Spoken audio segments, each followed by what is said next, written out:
तो आज क्या स्टार्ट करेंगे? बजट, ठीक है।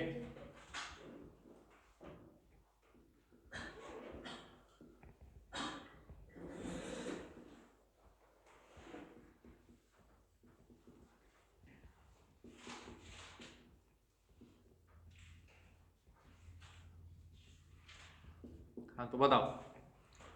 हाँ, आपने घर गए, आपने लक्ष्मीकांत का चैप्टर खोला, कौन सा वाला? पार्लियामेंट वाला। क्या क्या पढ़ा आपने उसमें? बजट वर्ड मेंशन नहीं है, कॉन्स्टिट्यूशन में इसको एनुअल फाइनेंशियल स्टेटमेंट कहा जाता है। ठीक है।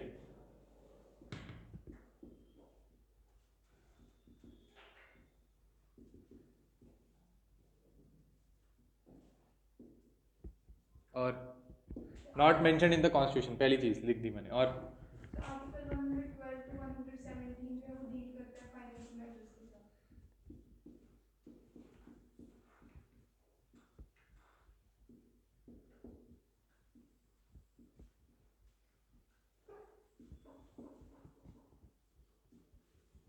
ठीक। और सर ये फाइनेंस मिनिस्टर के अंडर आता है डिपार्टमेंट ऑफ इकोनॉमिक अफेयर्स।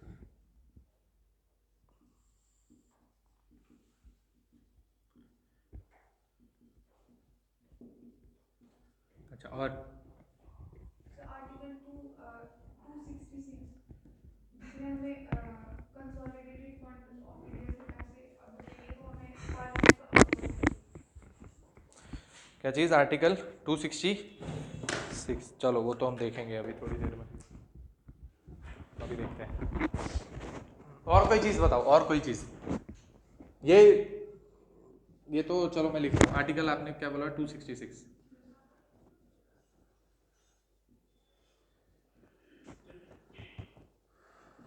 ठीक है। और कुछ? बाकी जनता आप कुछ बताओ, आपने क्या पढ़ा उस चैप्टर में? पार्लियामेंट वाला चैप्टर आपने खोला घर जाके, क्या था उसमें? पार्लियामेंट वाले चैप्टर में बजट से रिलेटेड कुछ लिखा होगा ना? लिखा है? लक्ष्मीकांत ने दिया है मेरे ख्याल से पार्लियामेंट वाले चैप्टर में। और क्या क्या देखा आपने? रेलवे बजट को 2017 में अलग हो गया था या फिर मर्ज हो गया था? इतना गलत कैसे हो सकता है आप स्टार्टिंग में इतना ज़्यादा गलत? और कुछ? और कोई पॉइंट आपने पढ़ा हो? सर ये फाइनेंस मिनिस्टर प्रेजेंट करती है पार्लियामेंट और इसमें कुछ स्टेज होती है सर। अच्छा, और ये लिख दिया ministry of finance, department of economic affairs. और कुछ? ये तो क्या 2-3, ये तो आपने फिर इसका मतलब पूरा चैप्टर नहीं पढ़ा, ये तो 2-3 मिनट का काम है। और कुछ पढ़ा? 2022 का देखा था बजट। 2022 का बजट देखा? नहीं वो सब नहीं, अभी वो तो करंट अफेयर है। बजट में क्या हुआ वो तो हम देख ही लेंगे, वो नहीं बताओ आप मुझे बताओ पार्लियामेंट चैप्टर में आपने क्या पढ़ा? अच्छा मैं आपसे पूछता हूँ, आप मुझे बताते जाओ, ठीक है? फिर बजट करेंगे हम आपस में, बजट होता क्या। आप मुझे बताओ, अगर मैं कहीं पर लिखूं कि अगर मैं लिखूं पार्लियामेंट, तो उसमें कौन कौन आता है? लोकसभा राज्यसभा। इसमें आती है लोकसभा प्लस राज्यसभा। राज्यसभा। ठीक है, चलो पहली चीज। अगर मैं लिखूं यूनियन एग्जीक्यूटिव, इसमें कौन कौन आता है? बोलो जोर से। Lok Sabha Rajya Sabha Lok Sabha plus Rajya Sabha plus president president. Vice president president plus vice president vice president. अच्छा, और? अटॉर्नी जनरल हाँ, attorney attorney general. Cab. CAG भी आता है? पीएम सर पीएम और काउंसिल ऑफ मिनिस्टर्स। पीएम और काउंसिल ऑफ मिनिस्टर आते हैं या फिर लोकसभा और राज्यसभा आता है? पहले ये बताओ। सर पीएम आएगा हाँ? मिनिस्टर ऑफ काउंसिल तो ये आगे ना सर प्रेसिडेंट राज्यसभा और लोकसभा। नहीं मतलब अगर आप बोल रहे हो पीएम और वाइस, मतलब काउंसिल ऑफ मिनिस्टर या कैबिनेट जो भी बोलना चाहते हो, तो वो तो आ गया ना फिर लोकसभा के अंदर ही आ गया। आप मुझे ये बताओ कि ये दोनों वर्ड लिखने चाहिए या इनको मिटा के पीएम और वाइस, मतलब वाइस प्राइम मिनिस्टर जो भी है, डिप्टी प्राइम मिनिस्टर, या फिर कुछ और लिखूं? Cabinet, council of minister. Sir PM और काउंसिल ऑफ मिनिस्टर लिखना सही रहेगा। सही रहेगा? नहीं आप पढ़ के आए हो भाई, सही क्या रहेगा? सर वही है काउंसिल ऑफ मिनिस्टर और प्राइम मिनिस्टर। सही क्या रहेगा? यही है। जो पढ़ के आए हो भाई वो बताओ ये क्या है। आप या ये लक्ष्मीकांत के पार्लियामेंट चैप्टर की पहली लाइन है मेरे ख्याल से, क्या है? लक्ष्मीकांत के पार्लियामेंट चैप्टर की दूसरी तीसरी लाइन में क्या लिखा है कि यूनियन एग्जीक्यूटिव किसको बोलते हैं, लिखा है? किसको बोलते हैं? प्रेसिडेंट है, चलो मान लिया प्रेसिडेंट है, वाइस प्रेसिडेंट है, अटॉर्नी जनरल है, और क्या है? पीएम है। अच्छा, और प्लस काउंसिल ऑफ मिनिस्टर, और कुछ कोई ऐड करना है, कुछ निकालना है? पक्का? Defence minister? भाई आप क्या कौन सी भांग पी के आए हो आप सुबह सुबह? क्या हो गया आपको? ये आपके पास लक्ष्मीकांत नहीं है? लक्ष्मीकांत है आप सबके पास? घर जाके आपने लक्ष्मीकांत नहीं देखी? क्या लिखा था उसमें? बजट तो बजट तो है, तो पार्लियामेंट चैप्टर के अंदर है ना। बजट पार्लियामेंट चैप्टर के अंदर है ना, तो पार्लियामेंट चैप्टर खोला होगा ना आपने, पहली लाइन तो पढ़ी होगी उसकी। क्या है? चलो एक बार सर्च करो फिर बताओ क्या है, लेकिन सारे करो सर्च, सारे देखो जरा क्या है। घर पे जाके तो आप देखते नहीं हो, जितना मर्जी आपको बोलो। क्या करते हो आप घर जाके ऐसा?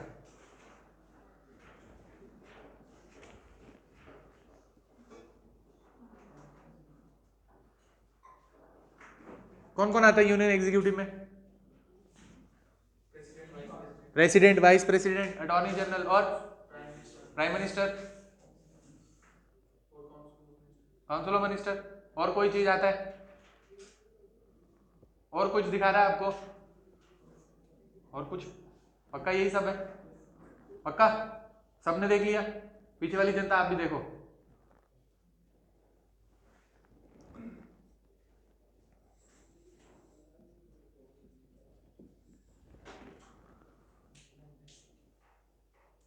ठीक है, यूनियन एग्जीक्यूटिव। अच्छा चलो, अब मैं पूछता, मैंने आपको पहले बोला था कि मैं कल क्लास में आऊंगा तो मैं आपसे कल सवाल पूछूंगा, ठीक है?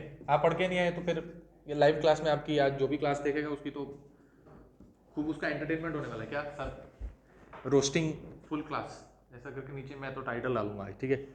तो आप बताओ मुझे अगला। एक तो आपको पार्लियामेंट समझ आ गया, लोकसभा राज्यसभा, फिर यूनियन एग्जीक्यूटिव आपको ये बताया आपने, यूनियन एग्जीक्यूटिव में ये आता है। अच्छा बताओ कि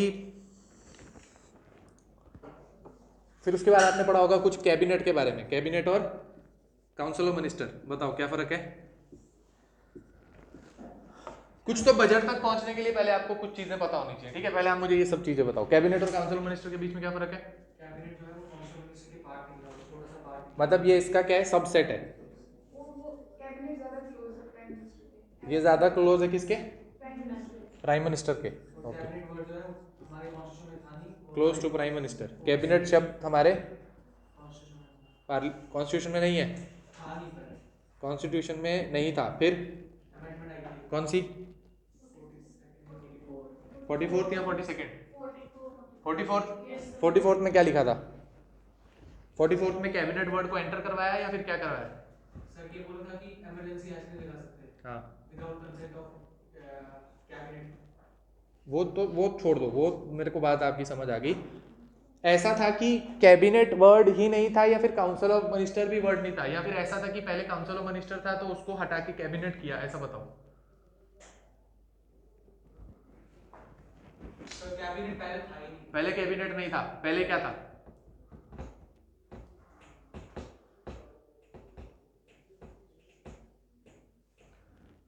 थोड़ी कोई क्लास की कोई जो बुद्धिमान जनता है वो थोड़ा अपना इसमें राय दें, ठीक है? कुछ कहना चाहोगे आप? कैबिनेट शब्द था पार्लियामेंट उसके अंदर, अपने कॉन्स्टिट्यूशन के अंदर कि नहीं? नहीं था, कैबिनेट वर्ड को बाद में डाला, ठीक है? अच्छा ठीक है, कौन से अमेंडमेंट से डाला? 44th या 42nd? 44th,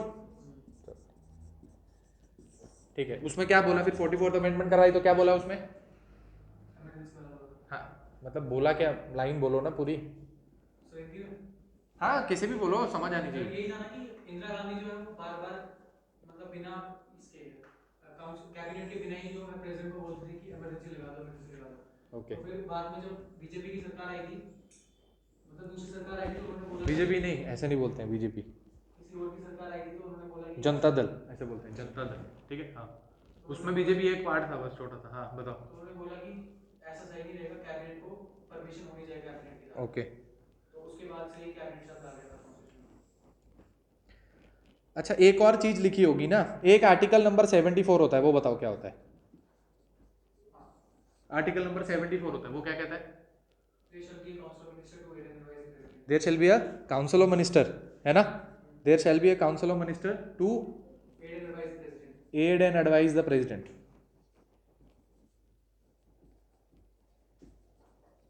है कि नहीं है? चलो ठीक, मतलब काउंसिल ऑफ मिनिस्टर तो कहीं पे लिखा हुआ है, कॉन्स्टिट्यूशन में काउंसिल ऑफ मिनिस्टर लिखा हुआ है ना? लिखा है ना? आर्टिकल 74 क्या बोल रहा है? कह रहे there shall always be council of minister to aid and advise the president of India. अच्छा ठीक है, ठीक है, थोड़ा बहुत आपने बता दिया कैबिनेट क्या है, काउंसिल ऑफ मिनिस्टर क्या है, ये वो ज्यादा बड़ी चीज है, उसका सबसेट है कैबिनेट, ऐसा कह रहे हो? ठीक है, अच्छा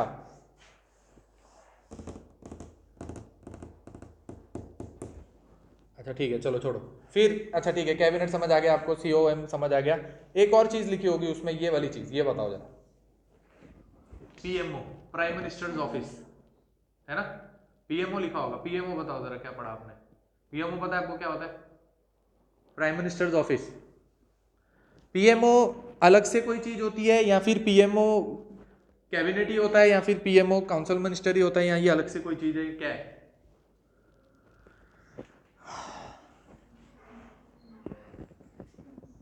PMO आपको पता है ना क्या, उसका फुल फॉर्म समझ आ रहा है? प्राइम मिनिस्टर्स ऑफिस, है ना PMO? पक्का सुना होगा आपने, न्यूज में तो सुना ही होगा PMO यार, प्राइम मिनिस्टर्स ऑफिस। क्या चीज, बोलो जोर से बोलो। प्राइम मिनिस्टर का पर्सनल एडवाइजर, वो कौन है? कौन है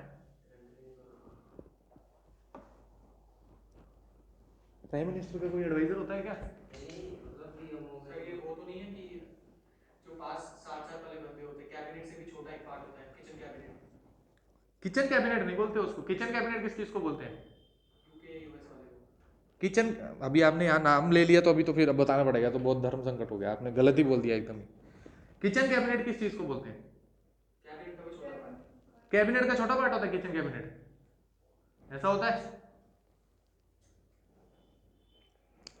कैबिनेट का छोटा पार्ट होता है किचन कैबिनेट, ऐसा पढ़ा आपने? लक्ष्मीकांत में ऐसा दिया है? मैं नहीं, अगर ऐसा लक्ष्मीकांत में दिया तो मैं कल से क्लास नहीं आ रहा हूँ, मेरे प्राण निकल गए शरीर में से एकदम ऐसे अभी, अगर ऐसा दिया है लक्ष्मीकांत में। क्या कैबिनेट का छोटा पार्ट किचन कैबिनेट? भाई यूके में ये प्रोविजन है कि कभी भी सरकार गिर सकती है, वो तो एकदम वैसे उन्होंने पहले अपने मिनिस्टर सेट कर रखे होते हैं कि ये गिर जाएंगे तो इनको बनाएंगे, वो जो उसका ऑपोजिशन में सेम बंदे रहेंगे, वो उस चीज को बोलते हैं एक टाइप का किचन कैबिनेट, समझ रहे हो?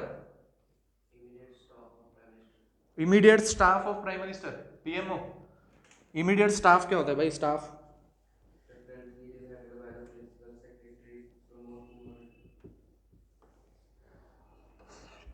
नहीं, अरे मतलब आप गूगल मत करो, मतलब मेरे को PMO बताओ कि क्या होता है, मतलब प्राइम मिनिस्टर ऑफिस में होता क्या है? फिर इसका स्टाफ होता है, किसका? PM का स्टाफ होता है। PM का स्टाफ? PM का स्टाफ कौन सा होता होगा यार? आपने कभी न्यूज में सुना होगा कि जब इंदिरा गांधी जब आपकी प्राइम मिनिस्टर थी, तब कंसंट्रेशन ऑफ जो पावर था वो किसके पास आ गया था? PMO के पास। कंसंट्रेशन ऑफ पावर किसके पास आ गया था? PMO के पास। अब ये PMO क्या चीज होती है वो बताओ। आपने ठीक बोला था, वो जो एक पीछे बोल रहे थे ना कि कैबिनेट से भी जो छोटी चीज होती है ना, वो होता है PMO। ठीक है, बस इतनी सी बात है, और कुछ नहीं है। ठीक है, स्टाफ स्टूफ कुछ नहीं है।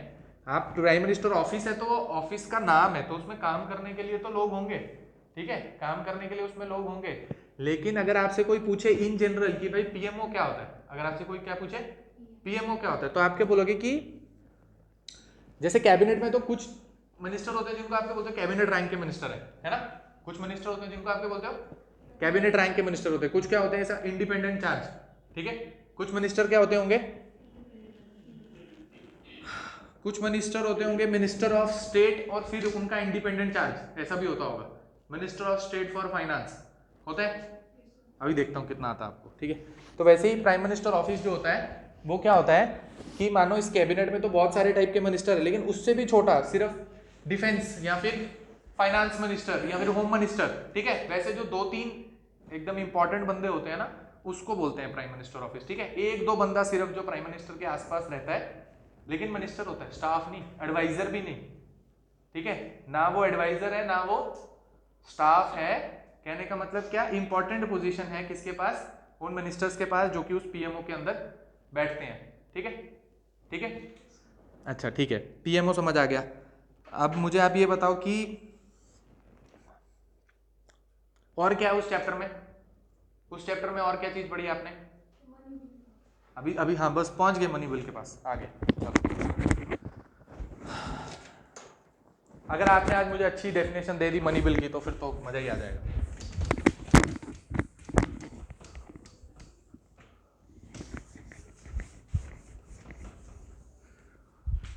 चलो हम थोड़ा सा स्टार्ट करते हैं, एक बार देखते हैं कि बजट क्या है, फिर आप मुझे बताओ जरा ये मनी बिल वगैरह क्या है, ठीक है। तो एक्चुअल में आपने अभी खुद ही बोला क्या कि बजट जो प्रेजेंट किया जाता है, वैसे नाम का कोई भी शब्द, वैसे नाम का कोई भी शब्द जो है वो मेंशन नहीं है, ठीक है। तो हम जो बजट प्रेजेंट होता है वो एक्चुअल में क्या चीजें होती हैं, 3 टाइप के बिल होते हैं। कौन से 3 टाइप के बिल? पहले का नाम क्या है? पहले का नाम है वही जो आपने बोला, annual financial statement, AFS, article number 112, ठीक है, ठीक है। दूसरे का नाम है फाइनेंस बिल, दूसरे का नाम क्या है? फाइनेंस बिल, और वो आर्टिकल नंबर क्या है? 265। नहीं नहीं, अरे नहीं, मैं भी बताऊंगा आपको, रुक जाओ रुक जाओ। और एक क्या है? एनुअल फाइनेंशियल स्टेटमेंट, एक क्या है? फाइनेंस बिल, और एक क्या है?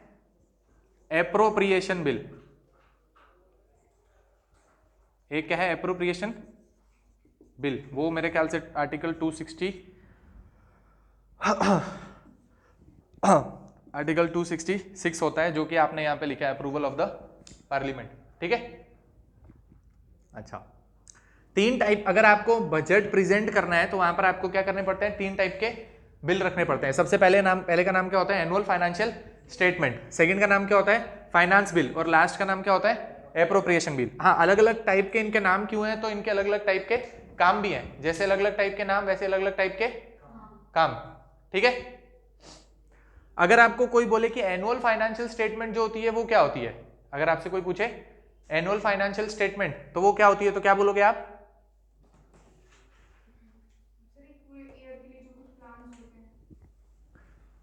जो पूरे ईयर के लिए प्लान होते हैं। या फिर अगर मैं आपको बोलूं कि पुराने जो आपने टैक्स लगाया था वहां से आपको कितना पैसा आया, तो वो आपको, अगर मानो कि ये बजट है, मानो मैं बजट प्रेजेंट कर रहा हूं इस साल का 2022-23, ठीक है। तो मैंने बजट प्रेजेंट किया, ठीक है। मैं बोलूंगा कि मेरे को, मेरी ये स्कीम है, मेरे को इतना इतना पैसा चाहिए, ठीक है। मैंने ये अनाउंसमेंट की, ये सारी चीजें, मुझे इतना पैसा चाहिए इस बार, बजट हमारा इतना बजट है, ठीक है, ठीक है। और अगर आपको ये बताना होगा कि जो पिछले साल आपने इतना सारा काम किया, जो टैक्स लगाया था, उसमें आपको आमदनी में इतना पैसा भी हुआ है, तो वो भी आप किस में बताओगे? एनुअल फाइनेंशियल स्टेटमेंट के अंदर ही। आप करने क्या वाले हो और आपको पिछले साल से कितना पैसा आया था, वो सारा किस चीज में आता है? एनुअल फाइनेंशियल स्टेटमेंट, ठीक है, ठीक है। वो किसके अंदर आता है? एनुअल फाइनेंशियल स्टेटमेंट के अंदर, ठीक है। तो फिर ये जो फाइनेंस बिल है, ये क्या चीज बताती है आपको? देखो, बजट में बजट आपको प्रेजेंट करना है। बजट आप प्रेजेंट जब करते हो तो आप एक्चुअल में होता क्या है? फाइनेंस मिनिस्टर आता है, वो ब्रीफ केस लेकर अपना, है ना, आपने देखा होगा फोटो में, तो ब्रीफ केस लेके जाते हैं, फिर वहां पे अपना भाषण देना स्टार्ट करते हैं, और उसमें वो अलग अलग चीज बताते हैं कि हमने इस सेक्टर को इतने पैसे दिए, इस सेक्टर को इतने पैसे दिए, फिर क्यूमुलेटिव बताएंगे कि इतने हमारे लाख करोड़ का आज इस बार का बजट था, ठीक है। डिफेंस सेक्टर को इतना पैसा दिया। तो जब वो प्रेजेंट करते हैं तो सबसे पहले क्या प्रेजेंट होता है वहां पे? एनुअल फाइनेंशियल स्टेटमेंट, ठीक है। दूसरे नंबर पे क्या होता है? Finance bill. और फाइनेंस बिल से करती क्या है सरकार? बताती कि इतना खर्चा होने वाला है। नहीं, वो इसमें बता दिया एनुअल फाइनेंशियल स्टेटमेंट के अंदर।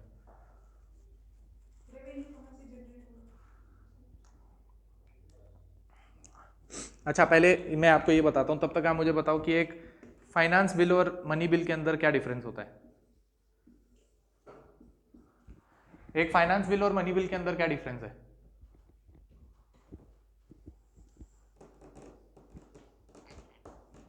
सर हर मनी बिल जो है वो फाइनेंस बिल हो सकती है, बट हर फाइनेंशियल बिल जो है वो ये this is too bookish language जो कि मुझे पसंद नहीं है। कुछ ऐसा चीज बताओ जो आसानी से डाइजेस्ट हो जाए। सारे के सारे मनी बिल जो होते हैं वो फाइनेंस बिल होते हैं, पर सारे के सारे फाइनेंस बिल मनी बिल नहीं होते, ऐसा ही बोलना चाह रहे हो ना? हाँ, ठीक है, पर मतलब बहुत बुकिश लैंग्वेज है। इससे क्या समझ आए? इससे समझ थोड़ी आए। किसी को मेरे को बताना होगा कि भाई फाइनेंस बिल और मनी बिल क्या होता है, तो आप बोलोगे कि ये सारे के सारे ये होते हैं पर ये सारे के सारे नहीं। तो क्या होता है, क्या है वो तो बताओ। अभी आप कुछ बोल रहे थे ना, आप पढ़ के आए हो फाइनेंस बिल और मनी बिल के बारे में, बताओ फाइनेंस बिल और मनी बिल में क्या डिफरेंस है? मनी में टैक्सेशन आ जाता है, ठीक public expenditure ठीक है, टैक्सेशन, पब्लिक एक्सपेंडिचर, ओके। और और सबसे इम्पोर्टेंट इंपॉर्टेंट क्या? टैक्स लगाना है, पब्लिक एक्सपेंडिचर है, ठीक है। आगे दो चीजें और भाई, एक इंपॉर्टेंट डेफिनेशन है मनी बिल का।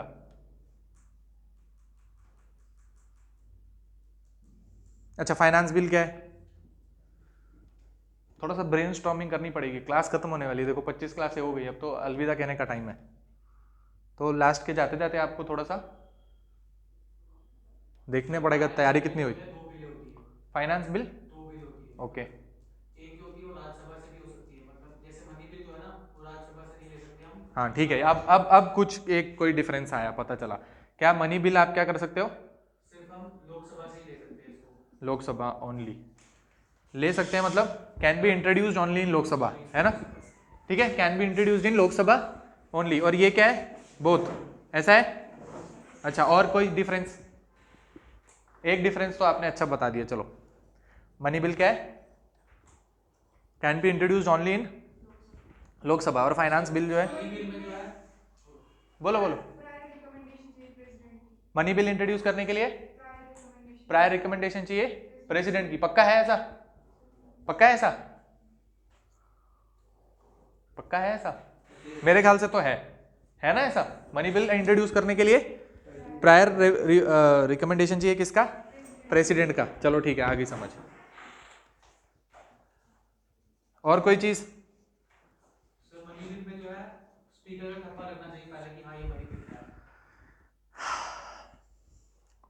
अच्छा ठीक है, और कोई बिल मनी बिल है कि नहीं है वो कौन बताता है? आपका स्पीकर, है ना? स्पीकर की अथॉरिटी जो होती है बताने की कि कोई बिल मनी बिल है कि नहीं है, वो उसकी फाइनल अथॉरिटी किसके पास है?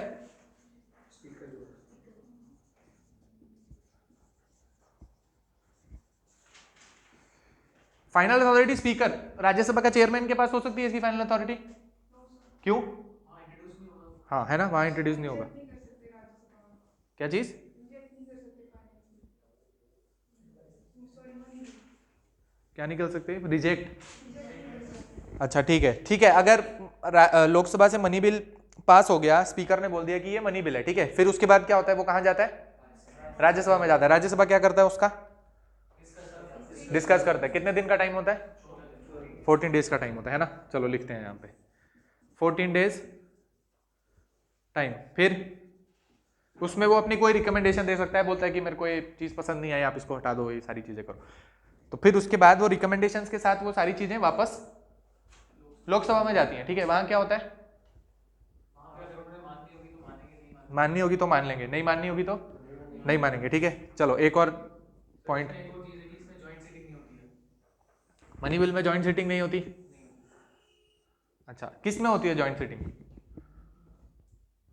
किस में होती है जॉइंट? आप खुद ही अपनी आज कब्र खुदवाने के लिए तैयार हो? क्यों आप खुद ही फैंसी फैंसी वर्ड बोलोगे तो मैं और डीप में जाऊंगा उसके, है ना? बताओ किस में होती है जॉइंट सीटिंग? ऑर्डिनरी बिल में जॉइंट सीटिंग होती है, ठीक है। और कॉन्स्टिट्यूशन वाले में नहीं होती। कॉन्स्टिट्यूशनल अमेंडमेंट बिल में जॉइंट सीटिंग नहीं होती, ठीक है। मनी बिल में जॉइंट सीटिंग नहीं होती। और किस में होती है जॉइंट सीटिंग?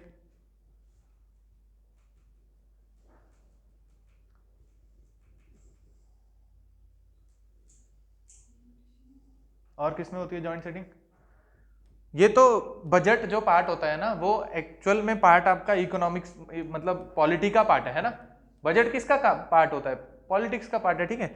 मतलब आपकी पॉलिटी का पार्ट है। हमारा अगर आप इकोनॉमिक पॉइंट ऑफ व्यू से बजट को देखो तो मेरे को आपको आके सिर्फ कायदे से बताना चाहिए कि इस बार बजट में ये हुआ, ठीक है। लेकिन वैसे आपको समझ नहीं आएगा, पहले आपको पता होना चाहिए सारी चीजें ना, थोड़ा होलिस्टिक व्यू मिलना चाहिए आपको, थोड़ा आपको पता चलना चाहिए कि हम कितने पानी में हैं, ताकि फिर आप घर जाओ तो आपको शर्म में डूबे अगर आप किताबों की तरफ देखो तो आपको लगे कि नहीं यार ये मुझे बोल रही हैं कि प्लीज मुझे पढ़ो, ठीक है, अगर उससे भी अगर आपका दिल ना पिघले कि मुझे पढ़ाई करनी चाहिए तो फिर कोई बात नहीं, आप अगले दिन फिर क्लास में आओ, फिर आपकी थोड़ी बेइज्जती की जाएगी, फिर आप अगले दिन फिर घर जाओगे, है ना। तो ऐसे धीरे धीरे कर करके आप एक ना एक दिन जो है कामयाब जरूर बन जाओगे। चलो बताओ आगे कुछ और डिफरेंस है भाई। एक डिफरेंस जैसे मुझे याद आ रहा है तो कुछ कंसोलिडेटेड फंड ऑफ इंडिया से रिलेटेड कोई एक इनके अंदर डिफरेंस है। आपको मनी अगर निकालनी है कंसोलिडेटेड फंड ऑफ इंडिया के बीच में से तो शायद उसको मनी बिल बोलते हैं मेरे ख्याल से, ऐसा होता है ऐसा डिफरेंस है कुछ। अगर मेरे को कंसोलिडेटेड फंड ऑफ इंडिया के बीच में से कुछ पैसा बाहर निकालना है तो उसको मनी बिल बोलते हैं, ठीक है। फाइनेंस बिल कुछ भी हो सकता है, लेकिन मनी बिल क्या है, कुछ स्पेसिफिक कंडीशंस होंगी, जिसमें से एक कंडीशन ये भी है कि अगर आपको पैसा निकालना कहां से, कंसोलिडेटेड फंड ऑफ इंडिया में से, ठीक है, तो आपको क्या करना पड़ेगा, एक टाइप से वो मनी बिल होता है, ठीक है, एक टाइप से वो क्या होता है, मनी बिल होता है। तो यहां पर कंसोलिडेटेड फंड ऑफ इंडिया के बीच में से पैसा निकाला जा रहा है, ये जो पूरा बजट बता रहे हैं निकाला जा रहा होगा, नहीं निकाला जा रहा, टैक्स में पैसा आता है तो कहां जाता है, कंसोलिडेटेड फंड ऑफ इंडिया के अंदर, ठीक है। तो वहां से आप पैसा निकालोगे तो आपको एक टाइप से मनी बिल के थ्रू उसको इंट्रोड्यूस करवाना पड़ेगा। अच्छा, फिर आपने पढ़ा होगा जब ये कुछ डिफरेंस, तो आपको पता चला होगा कि जो स्पीकर के पास ये जो फाइनल अथॉरिटी है, क्या इसको कोर्ट में चैलेंज कर सकते हैं कि इसने पर्टिकुलर किसी बिल को बोल दिया कि ये मनी बिल है और पास करवा दिया, तो क्या वो फाइनल अथॉरिटी है या फिर उसको जो है सुप्रीम कोर्ट में चैलेंज किया जा सकता है? नहीं कर सकते, पक्का?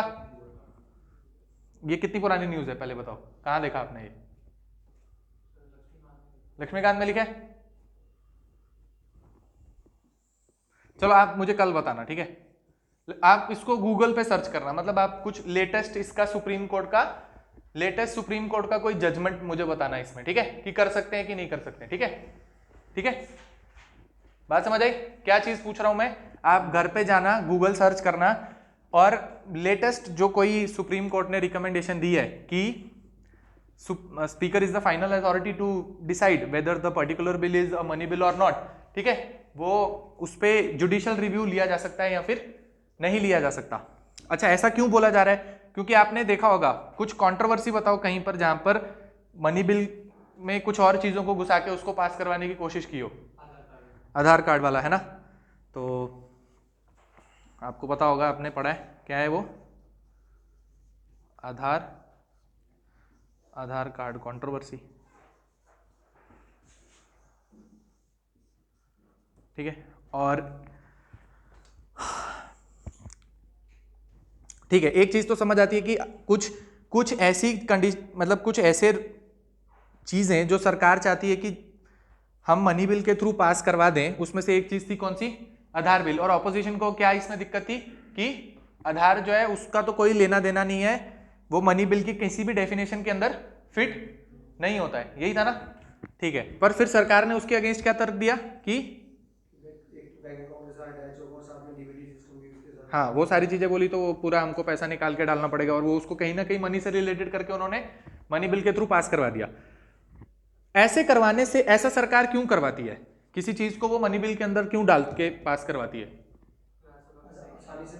आसानी से पास हो जाए, जल्दी से उसमें टाइम कम लगे, जल्दी से पास हो जाए, और राज्यसभा जो है उसको स्क्रूटनाइज करने का उस पर टाइम ना मिले, ठीक है। ऐसी चीजों को मनी बिल बना के पास करवा दिया जाता है। अच्छा, अब ये वाली बात चल रही है तो आप मुझे एक चीज बताओ, एक चीज होती है जिसको बोलते हैं ऑर्डिनेंस, होता है। ऑर्डिनेंस में भी कुछ ऐसा ही होता है, कुछ बाईपास करने की कोशिश की जाती है, जैसे कि मनी बिल में की जा रही है, कि राज्यसभा को उसमें बोलने का मौका ना दिया जाए। अच्छा, ऑर्डिनेंस जो होता है वो कब आता है, मतलब ये प्रेसिडेंट प्रोमलगेट करते हैं जैसे ऑर्डिनेंस, ठीक है। तो कौन सी कंडीशन है जब आप बोलोगे कि ऑर्डिनेंस निकाला जा सकता है प्रेसिडेंट के द्वारा? पार्लियामेंट जब जो है सेशन में ना हो। अच्छा, मतलब लोकसभा सेशन में ना हो या फिर राज्यसभा, या फिर दोनों ना हो?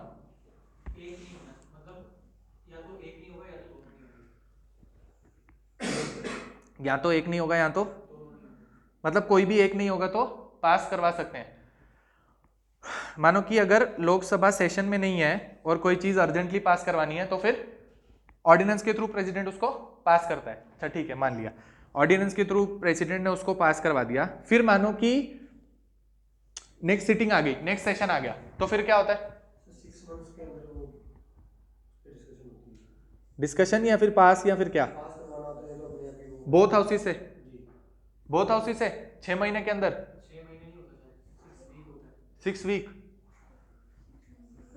6 months होता है, क्योंकि दोनों की सिटी का टाइम 6 months ज़्यादा है। बताओ बताओ, थोड़ा दिमाग चलाओ यार, ये क्या बात हुई? थोड़ा एक्साइटिंग बनाओ थोड़ा क्लास को, कुछ गलत जवाब दो ताकि मैं कुछ अपने नेक्स्ट पंचेस से आपके और बौछार करूं। दो कोई गलत जवाब। 6 मंथ, ठीक है, 6 महीने के अंदर इसको क्या करवाना पड़ेगा? पास करवाना पड़ेगा। अच्छा, और अगर पास नहीं होता है तो क्या होता है? अगर मानो कि पास नहीं हो पाया, 6 महीने के बाद इस पे वोटिंग हुई और पास नहीं हुआ, तो फिर क्या होगा? कंटिन्यू नहीं रहेगा। अच्छा ठीक है, मानो उन जब तक पास नहीं कराया था उन 6 महीने के बीच में इस ऑर्डिनेंस के थ्रू जो काम करवाया गया है, ठीक है, उसके ऊपर क्या इफेक्ट पड़ेगा? बात समझ आ रही है? जैसे कोई काम जो था वो किसी पर्टिकुलर एक्ट से करवाना था, लेकिन क्योंकि उसकी नेसेसिटी ज्यादा थी, लोकसभा सेशन में नहीं था, तो ऑर्डिनेंस का रास्ता अपनाया गया। अब वो ऑर्डिनेंस के रास्ते के थ्रू जो काम उन्होंने इस 6 महीने में करवाया है, जब तक ये पास नहीं हुआ, अगर मानो कि 6 महीने के बाद जब इसके ऊपर वोटिंग हुई और ये गिर गया, मतलब ये पास नहीं हुआ, तो बताओ जो 6 महीने में काम करवाया होगा उसका क्या होगा? वो मतलब कैंसिल हो जाएगा, या मतलब कोई भी चीज हो, जैसे किसी बेनिफिशियरी को पैसा दिलवाया गया उससे या जो भी चीज हुई हो, फिर उसको उसका फायदा मिलेगा या फिर वो कैंसिल हो जाएगा, जीरो हो जाता है? जो अभी तक हुआ था वो मतलब उसको कुछ नहीं हुआ। पक्का ऐसा है? पक्का अभी तक जो हुआ था उसको 6 months की बेनिफिट मिलेगा उसके बाद। सर ऐसा पड़ा था कि अगर ऑर्डिनेंस प्रेसिडेंट जो है खुद ही पहले करते, मतलब खुद ही मना करते, उसको खत्म करते, तो वो जो पुरानी चीजें चल रही है वो वैसे की वैसे चलेगी। हाँ ठीक है, मेरे को बताना ये वाली चीज भी आप लिख कर रखो, जो क्वेश्चन पूछा समझ आ गया? लेकिन भाई आंसर ढूंढ के लाना, अगर आप अगली बार ऐसे ही बोल दिया ना आपने एक एक लाइन में, फिर मजा नहीं आएगा। आप आंसर इसका ढूंढ के लाओ।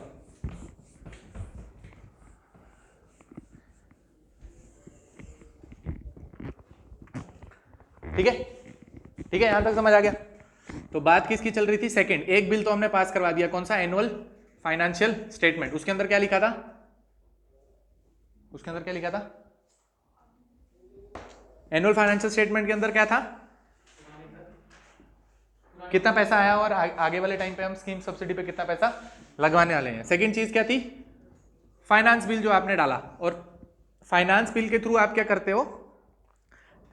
जैसे बजट में आप बोलते हो ना कि इस चीज पे हमने टैक्स बढ़ाया, इस चीज पे टैक्स घटा रहे हैं, है ना? होता है, एक्स्ट्रा सेस सरचार्ज लगाया जा रहा है किसी चीजों के ऊपर, तो वो अगर आपको लगाना है तो उसके लिए आपको एक बिल पास करवाना पड़ेगा। उस बिल के थ्रू आप जो है टैक्सेशन के जो स्लैब्स हैं उनको बढ़ा सकते हो, घटा सकते हो, कुछ नया टैक्स इंट्रोड्यूस कर सकते हो, कोई पुराना टैक्स निकाल सकते हो। तो वो किसके थ्रू होता है? ये जो फाइनेंस बिल है, ठीक है, ये फाइनेंस बिल एक्चुअल में किसके लिए पास करवाया जा रहा है? इम्पोजिशन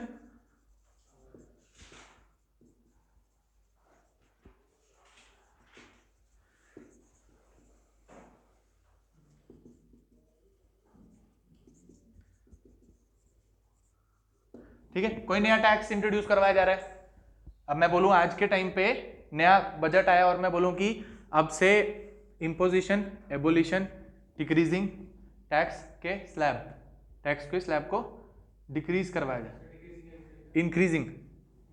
अच्छा आप बताओ, टैक्स, पार्लियामेंट टैक्स को इंक्रीज कर सकता है कि नहीं कर सकता है?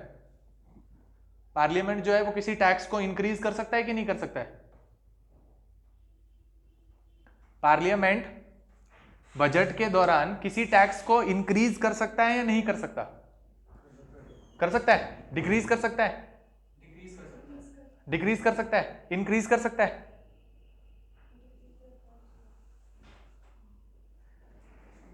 घबराए हुए बच्चों के मासूम चेहरे। सर डिक्रीज कर सकता है। डिक्रीज कर सकता है। इंक्रीज कर सकता है? बजट में पार्लियामेंट किसी पर्टिकुलर टैक्स के स्लैब को इंक्रीज कर सकता है चलो लो होमवर्क, कल बताना मुझे, ठीक है? बताओगे? बताओगे? ठीक है, ठीक है। फाइनेंस बिल किससे रिलेटेड है? जो भी आपने एबोलिशन किया, इम्पोजिशन करवाया, नए टैक्स का, कुछ सेस लगाया, कुछ सरचार्ज लगाया, ठीक है? ये सारी चीजें अगर आपने इंट्रोड्यूस करवाई कोई नहीं, जैसे आपको पैसे की कमी पड़ रही है तो आपने क्या किया भाई, इस बार जो बजट आएगा उसमें स्वच्छ भारत सेस, नया सेस, ठीक है? या फिर अगर किसी एजुकेशन पॉलिसी के लिए कोई और, तो आप बोलोगे एजुकेशन सेस अब आपसे इस बजट से हमने इंट्रोड्यूस करवाया, ठीक है? तो ये सेस और सरचार्ज आपको कुछ इंफॉर्मेशन है इसके बारे में? अगर है तो थोड़ा बहुत आप बताओ, वरना इसके बाद जब हम आगे नेक्स्ट चैप्टर में पहुंचेंगे टैक्स वाले, तो मैं आपको बताऊंगा ही। आपको कुछ नॉलेज है सेस और सरचार्ज के बारे में? क्या होता है सेस? क्या होता है? टैक्स के ऊपर टैक्स लगता है, वो जो उसको सेस बोलते हैं, ठीक है? और सेस में क्या खासियत, क्या है सेस की? क्या है? सेंट्रल है, हाँ सेंट्रल तो है, सही बात है, सेंट्रल गवर्नमेंट लगाती है सेस, ठीक है? और कोई चीज? चलो छोड़ो, मैं आपको बाद में बताऊंगा, ठीक है? एक मेन डिफरेंस जो होता है ना सेस और सरचार्ज के बीच में, ये होता है सेस जो होता है वो किसी पर्टिकुलर चीज के ऊपर लगता है, मतलब जैसे स्वच्छ भारत सेस, ठीक है?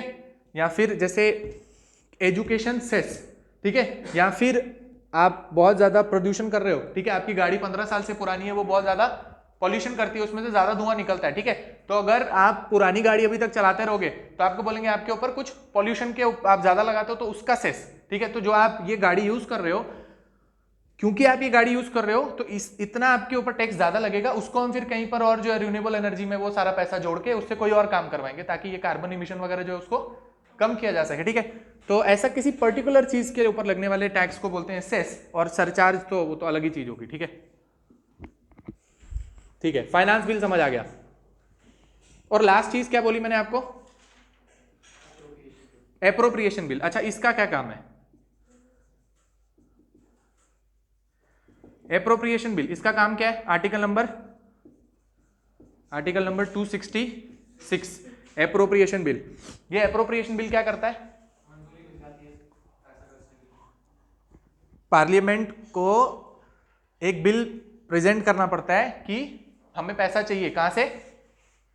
कंसोलिडेटेड फंड ऑफ इंडिया के बीच में से जो पैसा चाहिए उसको निकालने के लिए जो पार्लियामेंट की परमिशन की जरूरत है, उसको क्या बोलते हैं? एक टाइप का एप्रोप्रिएशन बिल, ठीक है? उसको क्या बोलते हैं?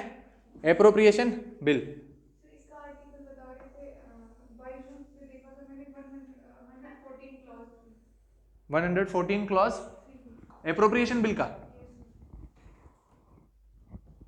114 देखो जरा कौन सा आर्टिकल है? हाँ, मुझे तो याद नहीं है 114 कौन सा है। 110 money bill, 112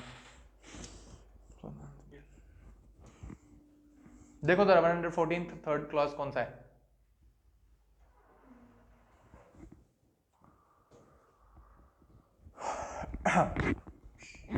Advises civil and judiciary authorities to act in aid of the Supreme Court. 114 का थर्ड क्लॉज क्या है? Sir, 114 क्या है? सर एडवाइस करना सुप्रीम कोर्ट को, जुडिशियल अथॉरिटीज जो है वो करती है एडवाइस करना। फिर वो क्या कह रहे हैं? ठीक है, 3 टाइप के बिल थे, 3 टाइप के बिल को प्रेजेंट किया। अब बजट जो होता है उसके 2 पार्ट होते हैं। बजट के आप पार्ट लिखो। एक पार्ट को क्या बोलते हैं? एक पार्ट को क्या बोलते हैं? एक पार्ट को बोलते हैं रेवेन्यू पार्ट, और एक पार्ट को क्या बोलते हैं? कैपिटल पार्ट, ठीक है? एक पार्ट होता है जिसको क्या बोलते हैं? Revenue part. एक पार्ट होता है जिसको क्या बोलते हैं? Capital part. अच्छा, ये रेवेन्यू पार्ट तो उसके अंदर फिर 2 चीजें आएंगी, क्या? रिसीट और एक्सपेंडिचर, ठीक है? तो एक जो चीज होगी उसको क्या बोलेंगे आप? रिसीट, और एक क्या चीज होगी उसको क्या बोलेंगे? एक्सपेंडिचर, ठीक है? और इधर भी सेम चीज होगी, और यहां पर क्या आएगा? एक्सपेंडिचर।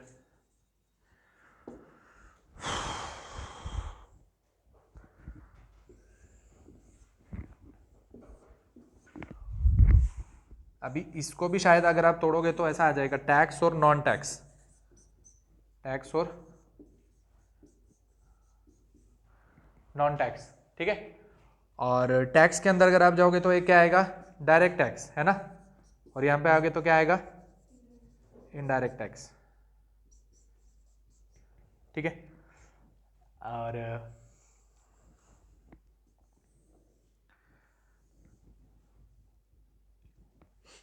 अगर आप इधर एक्सपेंडिचर में जाओगे तो रुको पहले यहाँ पे आप पहले समझो कि बजट जो है उसमें सरकार को पैसा कहाँ कहाँ से आ रहा है, जहां से पैसा आ रहा है उसको क्या बोल रहे हैं, रिसीट, है ना, और जहां पे खर्च कर रही है उसको क्या बोल रहे हैं, एक्सपेंडिचर। अच्छा, एक तो जगह उसको समझ आ रहा है कि एक कुछ उसको टैक्स से पैसा मिल रहा है, कुछ नॉन टैक्स से पैसा मिल रहा है, कहाँ पे, revenue part of the budget में, ठीक है। और एक पार्ट होता है बजट का जिसको बोलते हैं कैपिटल पार्ट, और उसके रिसीट में जो पैसा आता है वो कहां से आता होगा, जैसे इसमें एक चीज होती है जिसको आप बोलते हो, जो आप अपने पीएसयूज का क्या करते हो, डिसइन्वेस्टमेंट, क्या करते हो पीएसयूज का, पहले मैं आपको ये लिखवा देता हूं, ऊपर नीचे हो जाएगा तो गलत हो जाएगा, पहले आप लिख लो इसको फिर मुझे बताना, ठीक है, लिखो, तो थोड़ी भूल जाने वाली चीज है, रुको मैं निकालता हूं कहीं से, लिखो, ये तो आपने लिख लिया ना, टैक्स, उधर रिसीट में क्या है, टैक्स और नॉन टैक्स, और उधर डायरेक्ट टैक्स, हाँ, तो इधर रिसीट के नीचे, नॉन टैक्स के नीचे आप लिखो सबसे पहला selling of goods and services, selling of, हाँ, नॉन टैक्स में रिसीट के अंदर नीचे नॉन टैक्स में लिखो selling of goods and services, selling of goods and services, उसके नीचे लिखो डिविडेंड एंड प्रॉफिट, उसके नीचे लिखो dividend and profit. Non tax के नीचे पहली चीज आप लिखोगे क्या है, selling of goods and services, second चीज क्या है, डिविडेंड एंड प्रॉफिट, थर्ड चीज क्या है, इंटरेस्ट रिसीव्ड, थर्ड चीज क्या है, इंटरेस्ट रिसीव्ड, और फोर्थ चीज क्या है, ग्रांट्स गॉट, ठीक है, फोर्थ चीज क्या है, ग्रांट्स जो आपको मिलेंगी, ठीक है। और इसके जो एक्सपेंडिचर वाला पार्ट है, इसका जो एक्सपेंडिचर वाला पार्ट है उधर आप लिखो इंटरेस्ट पेड, एक्सपेंडिचर वाले पार्ट में क्या है, इंटरेस्ट, इंटरेस्ट पेड, ठीक है। और सेकंड चीज है ग्रांट्स गिवन, एक्सपेंडिचर वाले पार्ट में क्या है, grants given, interest paid, third है सब्सिडीज, थर्ड क्या है, सब्सिडीज, फोर्थ है डिफेंस, फोर्थ है डिफेंस, और फिफ्थ है पेंशन, फिफ्थ क्या है, पेंशन, ठीक है, लिख लिया, अभी अभी सब बताऊंगा, बस आप पहले अब लिखो, इधर कैपिटल वाला जो है, कैपिटल वाले के रिसीट के नीचे सबसे पहले आप लिखो, इसको आप, इसको अभी हटा दो, ऐसे लिखो पहले डेट और नॉन डेट, ऐसे लिखो डेट, लिखो debt and non debt, debt के नीचे लिखो, डेट के नीचे आप लिखो जो उधारी में पैसा लाया, ठीक है, डेट, तो उसमें पहले आप लिखो इंटरनल और internal and external, internal and external, receipt के नीचे लिखो डेट, और डेट को ऐसे लिखो यहाँ पे दो, इंटरनल एंड एक्सटर्नल, ठीक है। और नॉन डेट में लिखो वही जो आपको मैंने बताया, disinvestment of PSUs, disinvestment of PSUs, और उसके साथ लिखो लोन्स रिकवर्ड, उसके साथ क्या लिखोगे, लोन्स रिकवर्ड, ठीक है, लोन्स रिकवर्ड, ठीक है। और यहाँ के जो एक्सपेंडिचर वाला पार्ट है, यहाँ का एक्सपेंडिचर वाला जो पार्ट है वहां पे लिखो लोन्स गिवन, लोन्स, कैपिटल के एक्सपेंडिचर वाले पार्ट में लिखो लोन्स गिवन, सर उसको पहले हमने इंटरेस्ट पेड लिखा हुआ है, अरे मैं जो बोल रहा हूं पहले आप लिखता जाओ, कहाँ लिखा है इंटरेस्ट पेड, एक्सपेंडिचर के नीचे। एक्सपेंडिचर के नीचे, वो तो रेवेन्यू वाले के एक्सपेंडिचर के नीचे लिखा था ना, कैपिटल वाले के एक्सपेंडिचर के नीचे क्या लिखना है, लोन्स गिवन, है ना, और एक चीज नीचे लिखो capital assets created, capital assets, capital assets created, ठीक है।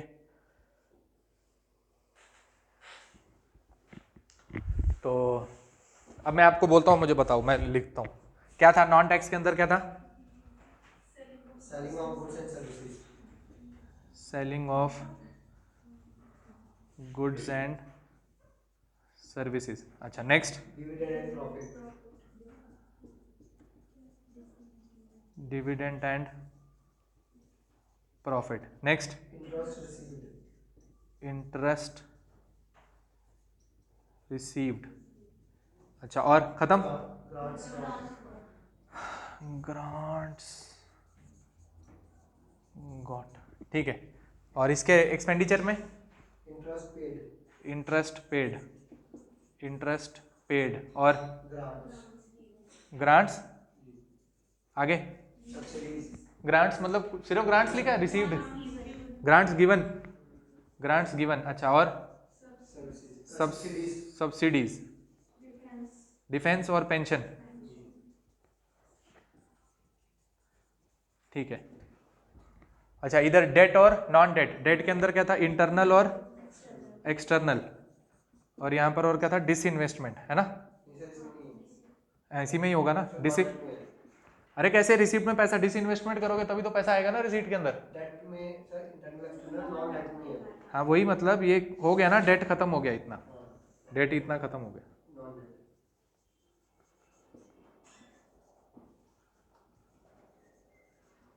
ठीक है डिसइन्वेस्टमेंट। और इधर एक्सपेंडिचर में क्या क्या, लोन्स रिकवर्ड, इधर क्या था, लोन्स, लोन्स रिकवर्ड। अच्छा और इधर क्या है expenditure, loans given, loans given, loans given और capital assets created, capital assets created और, ठीक है। तो पहले आप अपनी कॉपी में इसको मैच कर लो, काफ़ी ज़्यादा डेटा है ये, है ना, ज़्यादा ही है कुछ, मेरे को भूल गया, मेरे को भूलता नहीं है पर काफ़ी ज़्यादा, मुझे लगा ऊपर नीचे हो जाएगा तो फिर गड़बड़ हो जाएगी, फिर आप मुझे भी बाईजूस की तरह बोलोगे यार ये कुछ भी सर ने लिखवाया था। ठीक है क्या, तो देखो क्या है, बजट के दो पार्ट, एक क्या है रेवेन्यू पार्ट और एक क्या है कैपिटल पार्ट। रेवेन्यू के बीच में फिर उसको तोड़ा, एक क्या है रिसीट और एक क्या है एक्सपेंडिचर। कैपिटल को तोड़ा क्या, रिसीट और एक्सपेंडिचर। रिसीट कौन सी चीज है, जो पैसा आपके पास आ रहा है, एक्सपेंडिचर कौन सा है, जो आपके खर्चे हैं। ठीक है, और यहाँ पर भी कैपिटल के अंडर जो पैसा आपको आ रहा है उसको बोलेंगे रिसीट, और जो पैसा आप खर्च रहे हो उसको बोलेंगे एक्सपेंडिचर। रेवेन्यू के अंडर, रिसीट के अंदर दो सारी चीजें, कौन सी, टैक्स और नॉन टैक्स, दो चीजों से आपको पैसा आ सकता है। पहली चीज टैक्स, और उसके अंदर डायरेक्ट टैक्स और इनडायरेक्ट टैक्स। ठीक है, डायरेक्ट टैक्स जैसे किसको बोलते हो आप, इनकम टैक्स। इनकम टैक्स क्या होता है, डायरेक्ट टैक्स। इनडायरेक्ट टैक्स किसको बोलते हो, income tax, for example income tax. और इनडायरेक्ट टैक्स में किसको बोलोगे, फॉर एग्जाम्पल, अरे जीएसटी यार, नॉर्मल सी बात होगी ना, है ना, जीएसटी क्या हो गया, इनडायरेक्ट टैक्स। अच्छा ये नॉन टैक्स में जो पैसा आ रहा है, तो पहली क्या चीज है, selling of goods and services. ये selling of goods and services कैसी होती हैं, जैसे सरकार की कोई चीज जो सरकार की खुद की हो, वहां उस गुड्स और सर्विसेज को बेच के सरकार पैसा कमाए। जैसे इसका एग्जांपल जो आपकी बुक में दिया होता है वो क्या होता है, इंडिया ईयर बुक। ठीक है, क्या होती है, इंडिया ईयर बुक होती है ना, एक होती है India year book, year book, India year book, जो सरकार उसको छापती है, लोग उसको खरीदते हैं। ठीक है, उसमें सरकार ने पूरा दिया होता है, साल में उन्होंने क्या किया, अलग अलग सेक्शन के चैप्टर होते हैं इंडिया ईयर बुक के। ठीक है, तो वो सरकार छापती है, और ऐसी कोई चीजें और जो उसकी खुद से वो छाप रही है, उसको बेच के जो उसको पैसा आ रहा है, वो सारा किस में आता है, selling of goods and services के नॉन टैक्स के अंदर। जैसे आप अभी एक तो इसकी एग्जांपल होगी इंडिया ईयर बुक, एक जो आप मैगजीन पढ़ते हो कुछ, वो योजना और कुरुक्षेत्र होती है, योजना, और वो किसी मिनिस्ट्री की होती है ना, कौन सी मिनिस्ट्री की है वो, कौन सी मिनिस्ट्री की होती है, कौन सी पता है, किसी की तो होती है ना, देखना, लेबर एंड अनएम्प्लॉयमेंट या किसी की तो कोई तो मिनिस्ट्री है उसकी। ठीक है, तो आप देखना, मतलब वो मिनिस्ट्री मतलब सरकार के थ्रू निकल रही है। ठीक है, तो selling of goods and services के थ्रू अगर कोई चीज सरकार को मिल रही है, लेकिन कौन सी बता रहा हूं, कैपिटल एसेट्स नहीं बेचे हैं कोई भी। ठीक है, कैपिटल एसेट नहीं बेचे हैं, कैपिटल एसेट बेचेंगे तो वहां डिसइन्वेस्टमेंट। ये क्या, सिर्फ goods and services excluding capital assets, वो सारे कहां पर आते हैं, रेवेन्यू के नॉन टैक्स के under. Selling of goods and services, for example India year book, योजना कुरुक्षेत्र, ऐसे आप लिख सकते हो आगे। ठीक है, सेकंड चीज क्या है, डिविडेंड एंड प्रॉफिट। डिविडेंड और प्रॉफिट में जो सरकार को पैसा मिला, अभी कौन सा डिविडेंड और प्रॉफिट हुआ, डिविडेंड और प्रॉफिट सरकार ने, बताओ कह रहे थे कुछ, डिविडेंड और प्रॉफिट में जो सरकार को पैसा मिलता है, कैसे मिल सकता है, मानो आरबीआई जैसे होती है, आरबीआई जब बहुत ज्यादा काम करती है कुछ पैसा कमाती है तो 1 साल के बाद उसको डिविडेंड के रूप में सरकार को पैसा देना पड़ता है ना, देती है? आरबीआई सरकार को डिविडेंड के रूप में पैसा देती है कि नहीं देती है? नीचे मत देखो, ऊपर देखो, मुझे आंसर करो। आरबीआई डिविडेंड के रूप में सरकार को पैसा देती है कि नहीं देती? भाई आरबीआई के ऊपर हेड कौन है? सरकार ही तो है ना, सेंट्रल बैंक है, मतलब सेंट्रल बैंक है तो उसके ऊपर उसका हेड कौन होता है? सरकार होती है, ठीक है? तो जो जैसे जो कोई भी बैंक होगा वो जो काम करता है ना, तो बैक एंड में उसका कंपनीज एक्ट के अंदर उसका पूरा रजिस्ट्रेशन हुआ होता है, उस पर भी टैक्स लगता है। ऐसा नहीं होता कि बैंक पे टैक्स नहीं लगता, बैंक पे भी टैक्स लगता है। और वो जो इतनी कमाई कर रही है उसके ऊपर उसको, क्योंकि आरबीआई एक्ट के अंडर आरबीआई इस्टेब्लिश करवाई है, किसने? खुद सरकार ने। तो इतना सब जो उसको प्रॉफिट कमाती है आरबीआई, उसका डिविडेंड उसको किसको देना पड़ता है? सरकार को। तो वो सारा डिविडेंड और बाकी जो कहीं से सरकार ने और कोई चीजें खरीद रखी है वहां से जो उसको कोई डिविडेंड मिल रहा है, वो सारी चीजें कहां पर आती हैं? इधर रेवेन्यू के नॉन टैक्स के डिविडेंड एंड प्रॉफिट वाले हिस्से के अंदर, ठीक है? आरबीआई सरकार को डिविडेंड देती है। अगर ये आपको चीज समझ नहीं आ रही तो घर जाके उसके बारे में पढ़ लेना, ठीक है? सब देते हैं, हाँ बिल्कुल बिल्कुल बिल्कुल, ठीक है? आरबीआई क्यों डिविडेंड देती है आपको मैंने बताया, क्यों? क्योंकि भाई बैकएंड में सरकार ने आरबीआई एक्ट के थ्रू उसको बनाया था, तो उसके ऊपर आरबीआई आपको कितना भी इंडिपेंडेंट लगे, मैंने आपको एक बार ही बताया था सेक्शन 7 के अंडर आरबीआई और जो है सरकार के बीच में 2018-19 की बात है, जब उर्जित पटेल आपके आरबीआई के गवर्नर थे, ठीक है? और सरकार बार बार बोल रही थी कि हमारा इतना डिविडेंड बनता है, आरबीआई हमें डिविडेंड के रूप में पैसा कम देता है, ठीक है? तो आरबीआई क्या बोलती थी, याद करो वो बासल 3 नॉर्म वगैरह आपको बताए थे, और उसमें आरबीआई क्या, बासल 3 नॉर्म बताए थे ना, बताए? तो हाँ, तो उसमें आरबीआई क्या बोलती थी कि भाई क्योंकि इतना एनपीए, इतनी सारी दिक्कतें हैं, तो आप तो चाहते हो कि आपको खूब पैसा मिल जाए और आप उससे अचानक से कोई बड़ी स्कीम सब्सिडी लॉन्च कर दो ताकि आपकी वाह वाह हो जाए, ठीक है? लेकिन उसकी वजह से आरबीआई कमजोर हो जाएगा, तो हमने बैक हैंड में बहुत ज्यादा पैसा रिजर्व में रखा है, तो वो क्या करते थे, थोड़ा ही पैसा डिविडेंड में देते थे, ठीक है? फिर उसके ऊपर एक कमेटी बनाई, उन्होंने बोला कि नहीं, आरबीआई ज्यादा पैसा अपने पास रखती है, थोड़ा पैसा लूज करके सरकार को देना चाहिए, इस पे सरकार का ही हक है, ठीक है? ठीक है, मेरे ख्याल से श्री कृष्णा कमेटी थी, वो जो श्री कृष्णा है ना, वो जो प्रीवियसी वाले है ना, बीएन श्री कृष्णा, रिटायर्ड जज ऑफ सुप्रीम कोर्ट, शायद वो थे, या फिर बिमल जलान, कोई तो कमेटी थी, आप घर जाके देख लेना, ठीक है? कमेटी आप सर्च करना, कैसे सर्च करना कि dividend from RBI to the government of India, उसके आगे से लिखना कमेटी और प्लस प्लस करके कुछ, तो कोई ना कुछ आ जाएगा पढ़ने के लिए आपके, ठीक है? तो ये चीज समझ आ गई। फिर ये क्या है, इंटरेस्ट रिसीव्ड। ये इंटरेस्ट कहां से रिसीव्ड हो रहा है, जहां पर उन्होंने कहीं पर लोन दिया होगा, जैसे यहां पर कोई लोन दिया होगा, वहां पर लोन दिया ना, ये लोन दिया है, जो कैपिटल में लोन दिया है उसका जो इंटरेस्ट रिसीव हो रहा है वो कहां पर आ रहा है, रेवेन्यू के नॉन टैक्स वाले पार्ट में इंटरेस्ट रिसीव्ड, है ना? जो लोन उन्होंने दिया वो कहां पर आया, कैपिटल के एक्सपेंडिचर में। लोन जो दिया वो कहां आया, कैपिटल के एक्सपेंडिचर के पार्ट में, और उसमें से जो इंटरेस्ट रिसीव्ड हुआ है वो कहां पर आया, रेवेन्यू के नॉन टैक्स वाले रिसीप्ट वाले पार्ट में, ठीक है? फिर जो ग्रांट्स मिली, जो ग्रांट्स मिल गई, वो वाला पैसा भी तो आया ना। और ग्रांट्स में फर्क क्या होता है उससे, लोन और ग्रांट में क्या फर्क होता है, मैंने आपको कुछ दिन पहले बताया था। लोन जो होता है उस पर आपको वापस देना पड़ता है, इंटरेस्ट के साथ देना पड़ता है, और ग्रांट क्या होती है, ग्रांट वापस नहीं देनी होती, ठीक है? वो तो पैसा आपको मिल गया। तो ये सारी चीजें आ गई रेवेन्यू के रिसीट पार्ट में, ठीक है? और फिर यहाँ पर एक्सपेंडिचर में जो इंटरेस्ट पे किया होगा, जो भी आपको मैंने बताया। फिर ग्रांट्स, जो खुद से ग्रांट सरकार देती है, एक तो उसको मिली होगी, खुद उसने जो दी होगी, वो कहां पर आई, रेवेन्यू के एक्सपेंडिचर पार्ट में ग्रांट्स गिवन। और जो सब्सिडी में पैसा दिया, जो डिफेंस में पैसा दिया, जो पेंशन लोगों की दी, वो सारी चीजें कहां पर आएंगी, रेवेन्यू एक्सपेंडिचर, सरकार का रेवेन्यू एक्सपेंडिचर। बात समझ आ गई? अच्छा, रेवेन्यू हिस्सा खत्म हो गया, उसके बाद आते हैं जरा कैपिटल पार्ट में। कहा, कैपिटल पार्ट में जो रिसीट, पैसा आने वाला जो कैबिन है, उसमें है डेट और नॉन डेट, ठीक है? डेट मतलब उधारी, और उधारी में पैसा लाना दो तरीके से ला सकते हैं, एक क्या है, इंटरनल डेट, और एक क्या है, एक्सटर्नल डेट। इंटरनल डेट है आपका विद इन द कंट्री, और एक्सटर्नल डेट क्या है, एक टाइप से एक्सटर्नल कमर्शियल बोरोइंग टाइप, ठीक है। ईसीबी आप पर्टिकुलरली यूज करते हो जब कोई प्राइवेट कंपनी बाहर से बोरो करती है, ठीक है। लेकिन अगर सरकार भी करे तो वो भी एक टाइप ऑफ ईसीबी ही है, ठीक है। पर्टिकुलर ऐसे अलग अलग नाम होता है ना, अगर सरकार अगर क्या बोलते हैं प्राइवेट कंपनीज बाहर से बोरो करे ना तो पर्टिकुलरली उस चीज को ईसीबी बोलते हैं, एक्सटर्नल कमर्शियल बोरोइंग। लेकिन सरकार भी बाहर से जब बोरो करती है तो आप बोल सकते हो एक टाइप से एक्सटर्नल कहीं से वो डेट लेकर आई है, kind of ECB, external commercial borrowing, ठीक है। सेकेंड चीज क्या है, अच्छा इंटरनल हो सकता है और क्या हो सकता है एक्सटर्नल।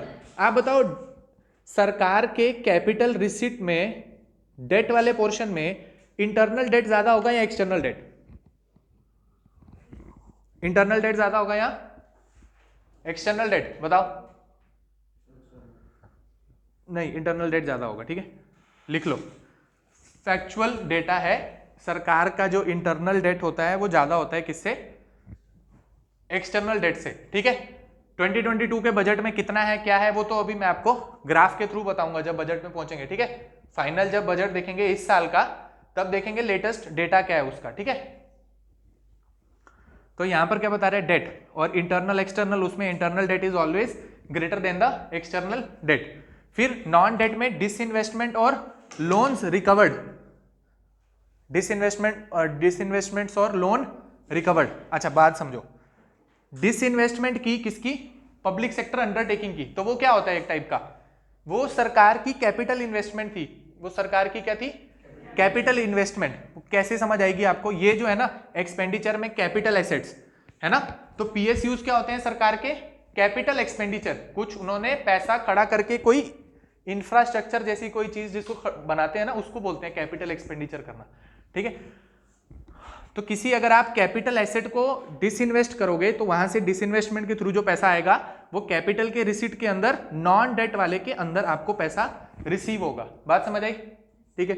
अच्छा उसके अंदर लिखा है लोन्स रिकवर्ड। ये कौन से लोन्स रिकवर्ड है भाई? एक्सपेंडिचर के अंदर जो आपने लोन दिए हैं, जो आपने लोन दिए हैं उसका जो आपको इंटरेस्ट मिलता है, इंटरेस्ट वो कहां पर आता है? किस वाले के कहां पर? ऐसे बताओ।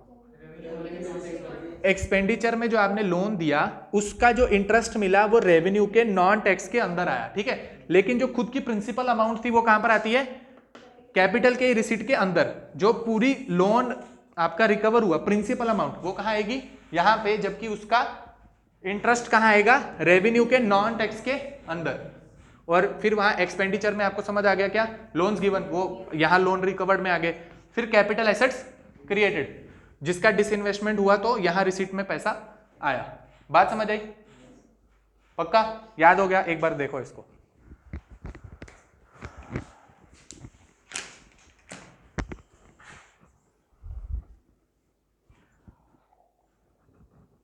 अब आपको पता चल गया जो आप कह रहे थे, कुछ कह रहे थे ना आप, इंटरेस्ट कौन सा है और वो कौन सा है, पता चल गया ना, है ना?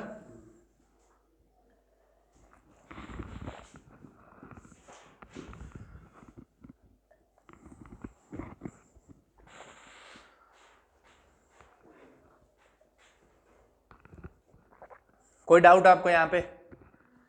थोड़ा फैक्चुअल डेटा है अभी, आज के बाद से मतलब मुझे लग रहा है जितनी भी क्लास आएंगी उसमें फैक्चुअल डेटा ज़्यादा है, ठीक है। तो कुछ लिखने वाली चीज़ होंगी तो मैं आपको बताऊंगा, ठीक है, ठीक है।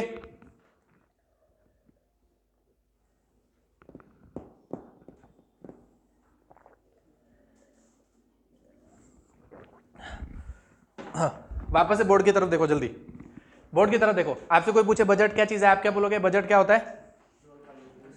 बजट एक्चुअल में बजट नाम का कोई शब्द नहीं है, वो क्या है एक्चुअल में? Annual financial statement. और उसमें लिखा होगा कि हमने कितना पैसा कमाया और हमें कहाँ कहाँ पे पैसा लगाना है, ठीक है। पैसा निकालने के लिए आप कोई टैक्स इंपोजिशन करनी है, वो सारी चीजें होंगी, उसके लिए कौन सा बिल पास कराओगे? फाइनेंस बिल, ठीक है। और अगर आपको फाइनली पैसा यूज करना है तो यूज करने के लिए पैसा कंसोलिडेटेड फंड ऑफ इंडिया के बीच में से पार्लियामेंट की जो आपको परमिशन लेनी है उसके लिए आपको क्या पास करवाना पड़ेगा? एप्रोप्रिएशन बिल, ठीक है। तीन चीजें समझ आ गई। एक चीज होती है कंसोलिडेटेड फंड ऑफ इंडिया, एक चीज होती है कंटिजेंसी फंड ऑफ इंडिया, ठीक है। उसमें क्या डिफरेंस होता है? इमरजेंसी के टाइम पे उसमें प्रेसिडेंट की अप्रूवल चाहिए होता है। अच्छा, पार्लियामेंट का अप्रूवल चाहिए होता है, उसमें पार्लियामेंट का अप्रूवल चाहिए होता है कंटिजेंसी फंड के लिए। खर्च करने के खाली प्रेसिडेंट का चाहिए होता है, खर्च करने के बाद बताना पड़ता है ना, खर्च करने के बाद बताना पड़ता है, आप पहले खर्च कर सकते हो, ठीक है। फिर आपसे कोई पूछे बजट तो आप बोलोगे उसके दो part, revenue part, capital part. Capital revenue के अंदर दो, रिसीट और एक्सपेंडिचर, वैसे ही कैपिटल के अंदर दो, रिसीट और एक्सपेंडिचर। रिसीट के अंदर दो तरीके से पैसा सरकार के पास आ सकता है, कौन सा, टैक्स के थ्रू और नॉन टैक्स के थ्रू। टैक्स में क्या आएगा, डायरेक्ट टैक्स और इनडायरेक्ट टैक्स। नॉन टैक्स के अंदर क्या आएगा, selling of goods and services, for example India yearbook योजना कुरुक्षेत्र। सेकंड, डिविडेंड और प्रॉफिट में जो सरकार को पैसा मिला है, ठीक है, डिविडेंड और प्रॉफिट के थ्रू जो सरकार को पैसा मिला। इंटरेस्ट रिसीव्ड, जो उसने लोन दिए उसका जो उसको इंटरेस्ट मिला, ठीक है। और लास्ट चीज क्या है, ग्रांट्स जो उसको मिली कहीं से। फिर एक्सपेंडिचर, इंटरेस्ट जो उसने पे किया, खुद से भी तो इंटरेस्ट पे किया ना, खुद से इंटरेस्ट पे किया। इंटरेस्ट मिलना और इंटरेस्ट पे करना दोनों ही कहां पर आ रहे हैं, रेवेन्यू के अंदर, ठीक है, ठीक है। एक बस कहां पर आता है, रिसीट के अंदर, जो आपको इंटरेस्ट मिल रहा है, और जो इंटरेस्ट पे करना पड़ रहा है वो कहां पर आ रहा है, रेवेन्यू के, एक्सपेंडिचर के। हाँ बिल्कुल बिल्कुल, है ना, उस पर इंटरेस्ट देना पड़ेगा ना आपको, तो इंटरेस्ट पेड। फिर ग्रांट्स जो आपने खुद से दी, ग्रांट्स गिवन, सब्सिडी के रूप में जो आपने पैसा दिया, डिफेंस में जो आपने पैसा दिया, पेंशन में जो आपने पैसा दिया। कैपिटल, कैपिटल के अंदर रिसीट, एक्सपेंडिचर, रिसीट के अंदर डेट और नॉन डेट। डेट के जो आप पैसा बाहर से उधारी में लेकर आ सकते हो, या फिर इंडिया से आप उधारी में पैसा ले सकते हो। एक कहलाएगा इंटरनल डेट, एक कहलाएगा external debt. Internal debt is always greater than external debt. और नॉन डेट के थ्रू आप पैसा कैसे ले सकते हो, कैपिटल में, तो आप डिसइन्वेस्टमेंट करोगे किसका, पीएसयूज का, ठीक है। और लास्ट की चीज है उसमें लोन्स रिकवर्ड, जो आप लोन्स आपने दिए थे वो आपके उसकी प्रिंसिपल अमाउंट रिकवर होगी तो कहां पर आएगी, कैपिटल के रिसीट पार्ट में। और एक्सपेंडिचर में लोन जो आपने दिए हैं और कैपिटल एसेट जो आपने क्रिएट किए हैं। यहां तक मुझे लग रहा है कोई डाउट नहीं होना चाहिए, समझ आ जाना चाहिए आपको बजट के क्या कंपोनेंट है, ठीक है। तो फिर आज की क्लास क्योंकि छोटी है तो मैंने आपको पहले ही बताया, तो इतना आप याद रखो। कल मैं आऊंगा तो मैं आपको एक एक चीज इसमें से पकड़ के हम कोशिश करेंगे समझने की, ठीक है। इसको एक एक मतलब एक एक चीज की इसमें जरूरत नहीं होती समझने की, मैं आपको समझाऊंगा क्या कि जैसे टैक्स है तो उसमें डायरेक्ट टैक्स क्या होता है, इनडायरेक्ट टैक्स क्या होता है, और मतलब जो भी इसकी बीच बीच की चीजें होंगी मैं आपको बताने की कोशिश करूंगा, ठीक है। कि कैसे सरकार ग्रांट में पैसा देती है, कैसे सब्सिडी में पैसा ज्यादा जा रहा है, कैसे डिफेंस पेंशन में ज्यादा पैसा जा रहा है। अगर आप इस पूरे को देखोगे ना तो आप एक चीज समझो, आज के टाइम पे जैसे होता है कि सरकार बोलती है कि जो पुरानी पेंशन स्कीम थी वो हमने बंद कर दी, अब नई पेंशन स्कीम है। अब जैसे मेरे पापा फौज में है, ठीक है, थे, तो अब उनको पेंशन मिलती है, ठीक है। तो एक होता है क्या, OROP, one rank one pension वाली स्कीम होती है, ठीक है, OROP। अगर आपके किसी के पापा होंगे फौज में तो आपको पता होगा, नहीं पता तो कोई बात नहीं, ठीक है। तो वो हमेशा वेट करते रहते किसका, यार वो OROP में बोला था कि ऐसा ऐसा करेंगे, हमारी पेंशन इंक्रीज होगी है वो, तो उनके पास कोई काम थोड़ी है, पूरा दिन तो फोन में देखते रहते हैं ना। OROP पे कोई नई वीडियो आएगी तो यूट्यूब पर देखते रहते हैं, यार कोई नई वीडियो आ गई कि नहीं आ गई, ठीक है। तो कहने का मतलब क्या है कि सरकार क्या चाहती है कि उसको रेवेन्यू एक्सपेंडिचर में जितना ये पेंशन में, सब्सिडी में पैसा उसको ज्यादा देना पड़ रहा है, वो कहीं से उसको कम करे, कहीं से उसको कम करे। इसीलिए क्या होता है, बहुत देर तक आप देखोगे कि DA जो होता है ना, डियरनेस अलाउंस, है ना, वो बहुत देर तक रुका हुआ है, जैसे 2-3 साल में का नहीं मिला है, ठीक है, बढ़ता जा रहा है, बढ़ता जा रहा है। फिर जो OROP में जैसे पेंशन की जो स्कीम्स थी जहां पर बोला था बढ़ाएंगे, वो नहीं बढ़ रही है, ठीक है। हर जगह सरकार अपना रेवेन्यू एक्सपेंडिचर को कम करना चाहती है। सरकार क्या चाहती है कि किसी ना किसी तरीके से इस चीज को कम किया जा सके, और किस चीज को बढ़ाया जा सके, इस चीज को कम करके जो पैसा वो बचाएगी उसको कहां लगाएगी, हाँ, है ना। सरकार चाहती है कि वो रेवेन्यू एक्सपेंडिचर में कम पैसा खर्च करे और कैपिटल एक्सपेंडिचर करे। फायदा क्या भाई, उधर तो लोगों को पैसा हाथ में मिला, खा पी के वेले, ठीक है, लेकिन कैपिटल वहां से पैसा बचा के अगर कैपिटल एक्सपेंडिचर करेगी तो क्रिएशन ऑफ कोई गुड्स एंड सर्विसेज होगी, कुछ उससे नई इंप्लॉयमेंट होगी, ठीक है, इंप्लॉयमेंट जनरेशन होगी, कोई नई चीज बनाएगी, नए हॉस्पिटल स्कूल बनाएगी, तो उससे GDP को फायदा होता है और बहुत सारी एसोसिएटेड चीजें। तो एक एक करके हम आके इसको देखेंगे।